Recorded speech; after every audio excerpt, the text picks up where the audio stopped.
Hello, everyone, and welcome to Kilowatt. My name is Bodie, and I am your host, and we have a great show for you today. And you know what? I'm going to be honest with you. I would tell you if it wasn't going to be great. So this is a good show. I hope you enjoy it. Before we get to the news, I do need to let you know a few things. I need to have my laptop repaired. One of the speakers in my new laptop has blown, and I need to get it repaired. I keep putting it off, but I need to get it done because it's getting worse. So Tuesday's episode will be GM's earnings call. The following episode will be Stellantis' earnings call. And the episode after that will be Fisker's earnings call. And I'm going to pre-record all of those episodes this weekend so that I can send my laptop in to be repaired. One more thing before we get to the news. I spent 4 hours today in an EV training class for first and second responders. Second responders being tow truck operators and that kind of thing. And it was a really good class. It was very detailed. 4 hours. I give similar classes, but they're not nearly as detailed, and they're usually 30 to 45 minutes. And I just give them to on-duty crews. I'm not going out and traveling like the gentleman who gave this class was. But it was a really good in-depth class, and I've asked this gentleman to be on the show. He agreed to be on the show, which is awesome because he has a unique point of view based on the company he works for. He's also a firefighter, but the company he works for and his side job and that kind of thing. I think it's going to be a really good show. I'm going to reach out to him right after I get my laptop back. So expect to see an episode the next month or two would be my guess. Anyway, very excited to share that with you. It was a really good class. He did a really good job teaching it. All right, enough of that. Let's move on to the news. In our EV news this week, or on this episode, Mazda is finally making an electric Mazda Miata. It'll be arriving in 2026. That was a hard word for me. There was some other information in the announcement. I'll put the link in the show notes, but because the vehicle won't be arriving until 2026, a lot of things can change, and I just don't feel like spending the time on talking about specs that are basically promised pie-in-the-sky specs. Speaking of that, Sony/Honda's new EV brand EVaFeela, they say that their new EV will come out of the box capable of level 3 autonomy. To which I say, sure. It's easy to make promises well before your product is released. And that's a big promise, level 3 autonomy, especially from a company that doesn't currently sell electric vehicles. Does Honda have a fully electric vehicle right now that's worth a look? I can't think if they do or they don't. And Sony doesn't build vehicles, so level 3 out of the gate, that seems like a stretch. Moving on, Nikola. Remember when Nikola Motors had one of their hydrogen electric trucks catch fire behind their headquarters? Happened just a few weeks ago. Well, one of those trucks actually caught fire again at its headquarters. It reignited on Sunday.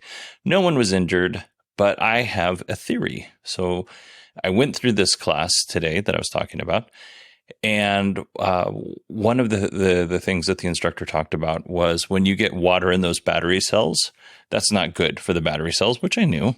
And over time, you could get thermal runaway again because there's been water ingress into that battery pack, and it's just sitting there. And over time, it weakens the cell, and then we get into thermal runaway. So that may be why this occurred. I would imagine that Nikola is going to get to the bottom of this, but I don't think they're going to share it with anybody. But just so you know. A few weeks ago, we heard from GM's CEO, Mary Barra. She was talking about GM possibly bringing back the Chevy Bolt, but she wasn't going to comment on future products, but it could happen. Well, now it's official. It's happening. The Bolt is coming back, but this time it will be built on the Ultium platform. I don't think this is a shock to anybody. What we don't know is how much it's going to cost, what's it going to look like, the specs of the vehicle, or anything else that would be useful.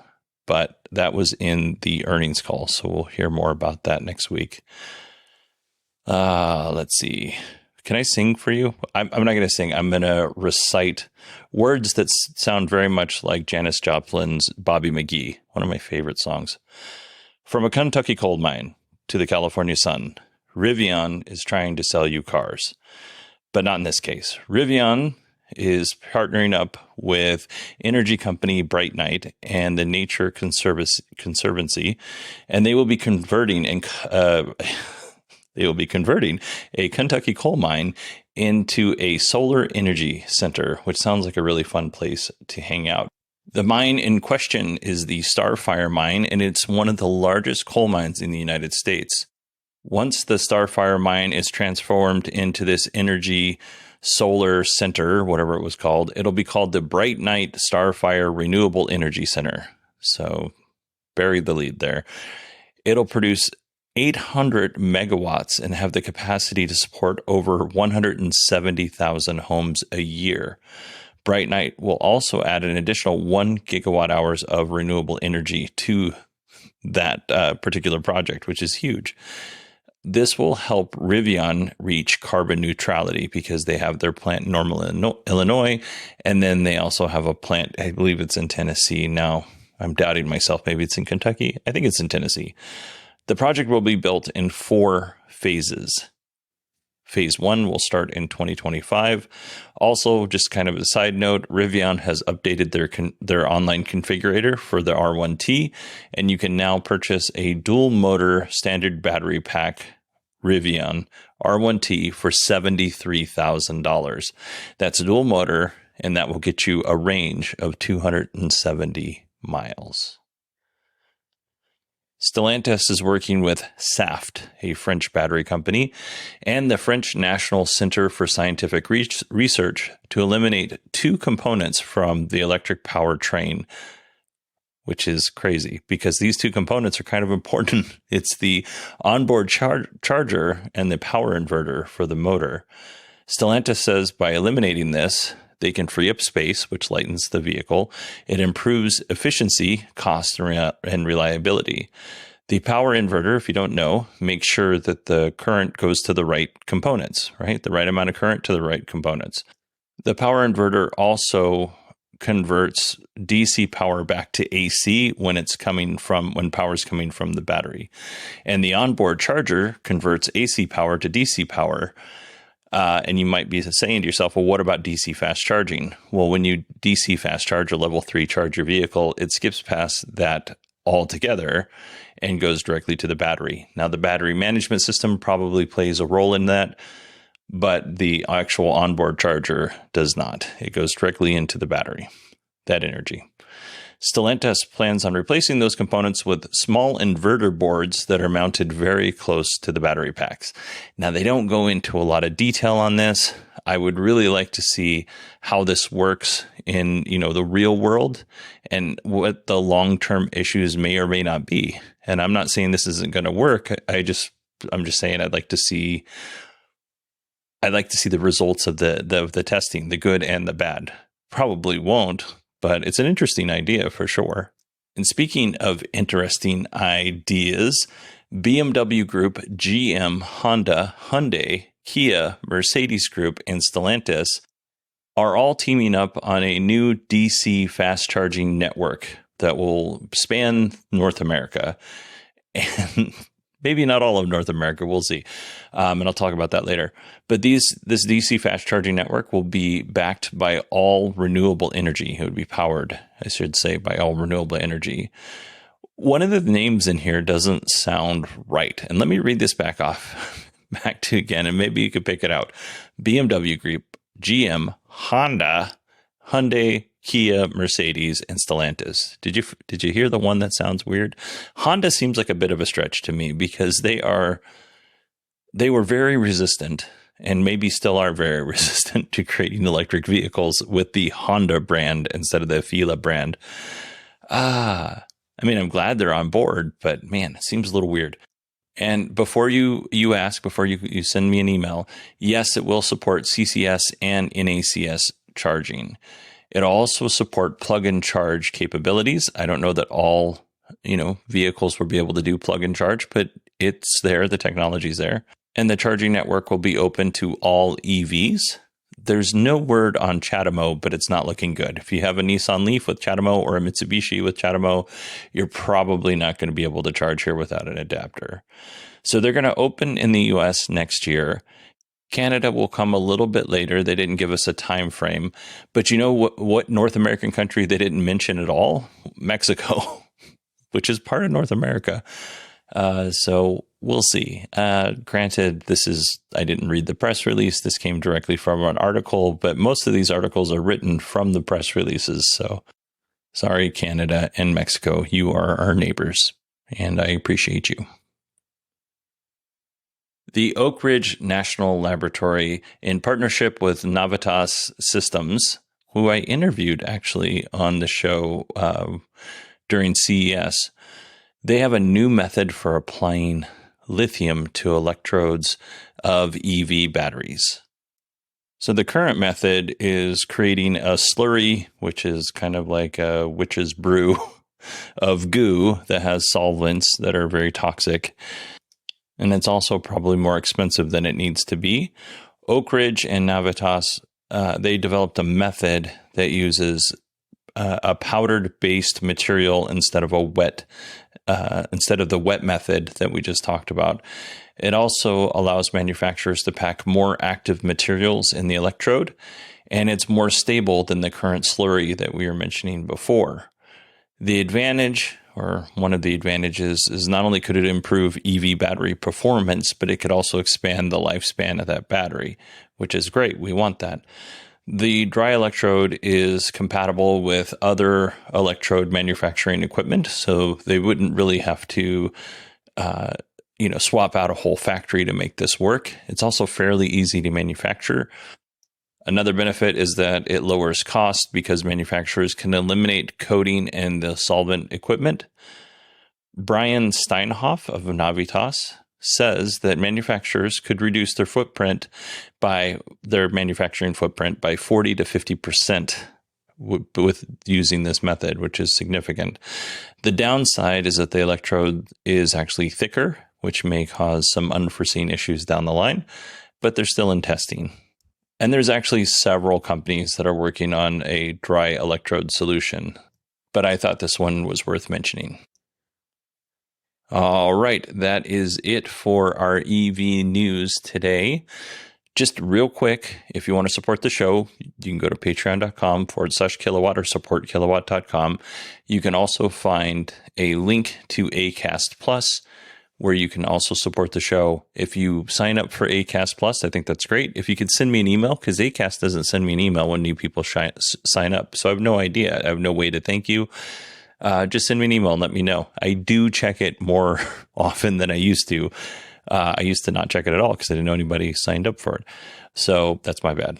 Anyway, it gives you an ad-free experience, and all the money donated to the show or pledged to the show goes back into the actual operation of the show. My wife and I have jobs. We don't need money extra money to pay our bills. It's just to keep this show running. And hopefully, fingers crossed, I'll get to go to either the LA Auto Show or I'll get to go to CES again. We'll see. All right, let's jump into our Tesla news. Tesla has confirmed that the Supercharger V4 has 350 kilowatts of output power. I should have said that a little bit differently. It delivers 350 kilowatts, which currently none of the Teslas can accept, but maybe in the future, like Cybertruck. In addition to that, V4 Superchargers will have longer cables. In addition to the longer cables, which I'm sure a lot of people like, especially those folks who are driving EVs that aren't Teslas, but they want to charge on it, the V4 Superchargers are rated at 1,000 volts and up to 615 amps, which is, we talked about before.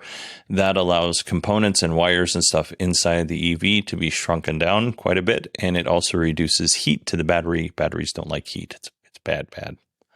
So pretty cool for the V4 Supercharger, although I don't think much of this is something that we didn't suspect, but good to finally get the confirmation. On Tesla's most recent earnings call, Elon mentioned that in Q3, Tesla would be temporarily shutting down factories for upgrades. Well, we've officially started that. Fremont was the first. All right, here. Tesla is now offering 84-month financing, which is 7 years. And, I believe that time is universal across all countries. So 7 years in the United States is also 7 years in, let's say, Florida or another country. Some Tesla folks think that Ford is the major OEM that Elon mentioned during the earnings call that is interested in licensing full self-driving. And to that, I say probably not. Ford is pretty far along on their Ford Cruise. Is that what they call it? Whatever it is.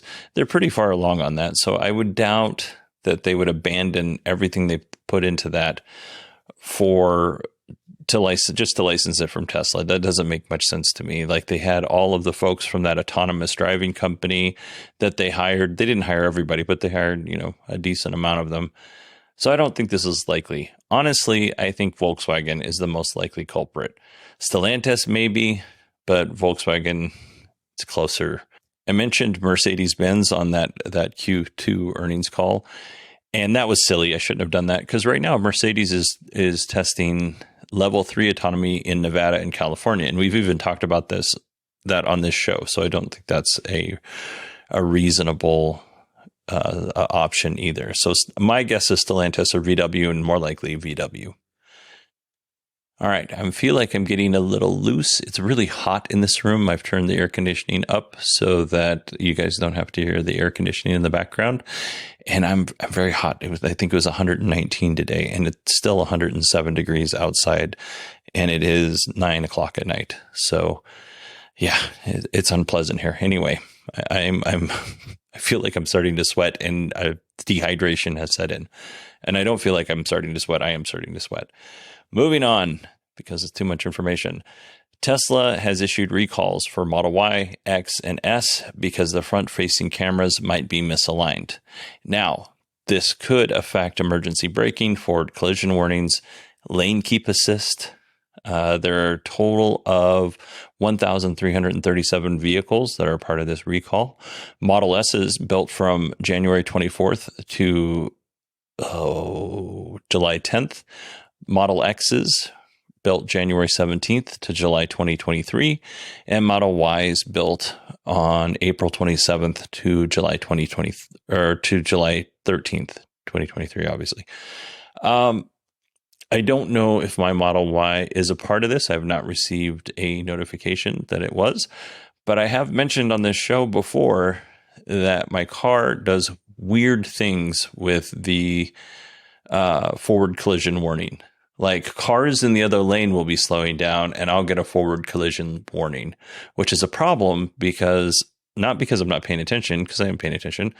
It's a problem because I have Tesla insurance, and that's one of the things they ding you on, is that forward collision warning. Tesla will inspect and adjust the camera for free, but just be aware, if you own a vehicle with those dates and those models, you may see a recall coming soon. Okay, this is our final story. Here it goes. This story is going to be helpful for maybe 25 people who listen to this show. You have to be in a very specific part of the world for this to work out for you. So what is it? What am I talking about? If you live in certain parts of California, you can buy a Model 3 for around $14,000. Zoran9102 on Twitter, or Zohar, bought a Model 3 for $13,620, brand new. So he combined federal tax credits and state and local rebates in order to do this. So we'll just kind of break it down here. He went on and found a inventory Tesla Model 3 rear-wheel drive. It's a hard word for me, rear-wheel drive, 3 words, for $37,120. So that's in Tesla's current inventory. He was able to purchase that. He also took advantage of the $500 Tesla referral program. Somebody referred him. He gets $500 and 3 months free of full self-driving. And then he got $7,500 in a rebate from the Clean Vehicle Rebate Project. And he got $4,000 from Electrify Your Ride program, Central Coast Community Energy. And he got an additional $4,000 from the Monterey Bay Air Resource District and EV Incentive Program. And then he got a $7,500 tax credit. In total, that equals $23,000 in incentives. Now, I didn't do the math, but that's what the article said it equals. I actually think it's $23,500 if I'm just glancing at this the right way. Not too shabby. Not too shabby. Now, obviously, not everybody's going to be able to take advantage of this. Very few people are going to be able to take advantage of it. But I'm telling you this because there are programs out there that you should be looking into in your community. Like when I installed the level 2 charger in my garage this week, I get $250 back. I think I mentioned this, but I get $250 back from my utility. And then I get another $1,000 tax credit on top of that my wife and I should qualify for. And all, out the door, I'm about a little over $1,500 for the install and the charger. And I'll get about $1,250 back in tax credits and rebates. So I'm out the door for about $300 for an install charge or for a charger install. So not too bad. It's definitely worth looking up and seeing what's available in your area where you live and take advantage of these tax credits and rebates while they're available. All right, everybody, that is it for me this week. I'm going to just go ahead and apologize because I have no idea how intelligible or not intelligible or I'm not even sure if those are words right now. I am so hot. It is so hot in this room. All right, I'm going to sign off. I hope you all are having a wonderful summer. I hope you all have a wonderful weekend. And I truly appreciate each and every one of you for listening. So thank you very much for doing that. All right. Good night, everybody.